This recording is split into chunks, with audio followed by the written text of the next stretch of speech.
তো hello guys, welcome to my channel. তো বন্ধুরা, আজকে আমি দেখাবো এমন কিছু জন্তুদের যা দেখলে আপনাদের পাছার রক্ত মাথায় উঠে যেতে পারে। তো গাইস, চলো দেখা যাক সেই সব ভারত রত্নদের। প্রথমে আসছে আমাদের জোশিলা দাদু।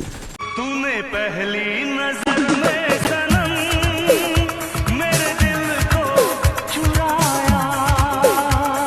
ভাই, আমার দেখে মনে হলো দাদুর পাছায় কিরমি উঠে গেছে, তাকে আর সামলানো যাবে না। কি ভাই, এটা কি হাসি? ভাই, ইন্ডিয়াতে ওয়ার্ল্ড কাপ জিতলেও কেউ এত খুশি হয় না। কিন্তু এক মিনিট, এ কোনো সাধারণ মহিলা না, দাদুর বগলের গন্ধ সহ্য করে নিচ্ছে ভাই। থাক ভাই থাক, এরা মজা করছে, মজা করতে দাও এদের মতো। নেক্সট।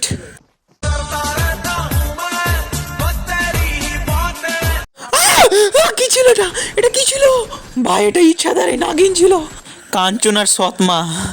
দিদি ভাই, তোমাকে একটাই কথা বলবো, এই যেখানে যতগুলা বিষ আছে খাও, আর যত সম্ভব তাড়াতাড়ি মারা যাও।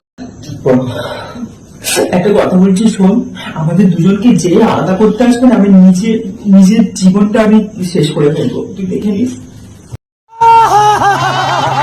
ভাই, দুটা গেকে কে আলাদা করতে যাবে বলো আমাকে, হ্যাঁ? কিন্তু দাদা, মাদার সলিসটা কে খাবে? বাইরের দিক থেকে দুটাই তো মরদ লাগছে। এরা হচ্ছে আল্ট্রা প্রো ম্যাক্স লেভেলের হিজড়া, প্রিমিয়াম কোয়ালিটি। আমি বাঁচবো না তোকে ছাড়া। হ্যাঁ, এটা দেখার পরে আমরাও বাঁচবো না। আহ, কি ভালোবাসা! আহ, ও, হাতে হাত। ভাই, এগুলা দেখার পরে হাগা বমি সব একসাথে হয়ে মারা যাবো ভাই। বাই। আর সরকারকে বলবো এগুলা তাড়াতাড়ি বন্ধ করেন। বালের রিলস।